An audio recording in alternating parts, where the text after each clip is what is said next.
Hello everyone, Steve here from Tech Toy Tinker and Retro Arena. I realize I haven't done a video in a couple weeks. I've been dealing with some health stuff personally, and also my cat got sick.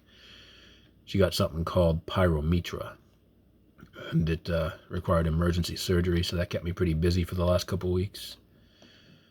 Beta 7, or Beta 10 Test 7, I should say, is available now. I've done some updating to the underlying libraries to make things more stable. Fixed the controls for PSX, sorry. Some people were having issues with that. And more importantly, N64 has been restored to a usable state, partially because of help from a user in the community. You'll be able to find the proper thank you and all the documentation in the README that's included with this.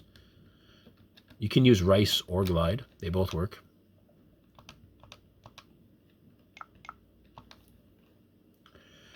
So the D-pad is set up to be the stick right now. There's a script and options you can use to change that.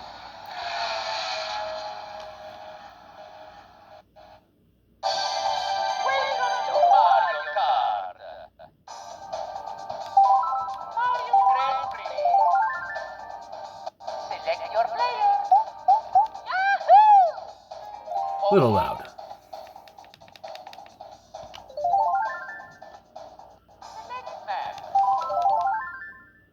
This isn't going to be a long video, maybe 4 or 5 minutes.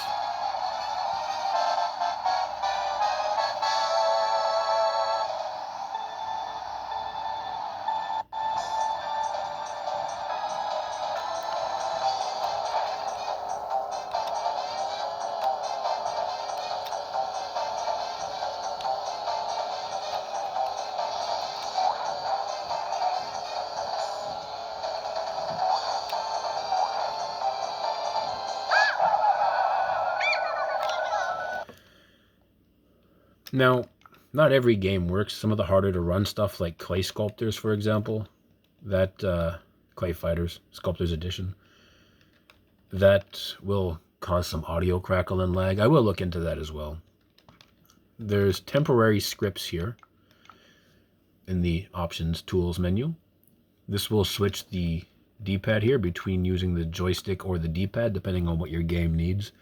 By the time the stable build comes out, I will have put that into a hotkey function, so you just use a hotkey to go back and forth, which will be infinitely easier. That's about it for this, just a small... I mean, there was a lot of stuff done that's kind of behind the scenes, like updating libraries and things like that, and testing to make sure the new libraries all worked as intended, and so on and so forth. So you can't really see a lot of the changes, but there are some decent changes here, not just the addition of N64 and the PSX controller fix. Also, I've been working on the Ayaneo AM01 recently. I just released the Ubuntu 22 LTS build for that with the 6.2 kernel, so I'll be doing a video for that over the next couple of days. I also sat down with Inalin over the last few days, who is the lead developer of Redream, because the low-level emulation Redream was not working on AMD hardware at all. So he went through and did a bunch of stuff and changes and sent me a bunch of different test files, and finally it's working. So AMD users will be able to use Redream low-level emulation.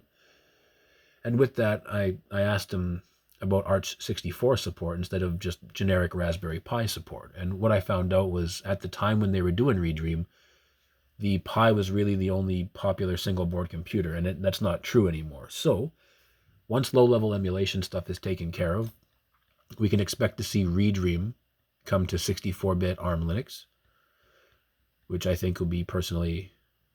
I mean, really, I like Redream. I like low-level emulation as well because it's more true to form or closer to hardware.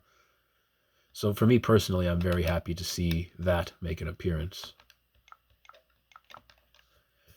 N64DD does work using standalone Mupen as well. I'm going to show you guys that boot quickly. I am feeling a little better now, and I've been taking care of some of my health stuff, so you guys can expect to see more videos start coming back again. I just needed a couple of weeks to take care of my own stuff. So that's the Ocarina of Time disk drive game. You can hear there's a little bit of stutter in the audio there. I don't know why that is yet, but I am looking into it. A lot of games like Mario 64 and Donkey Kong and stuff like that, they work fine, but harder to run games, as I said, are kind of an issue.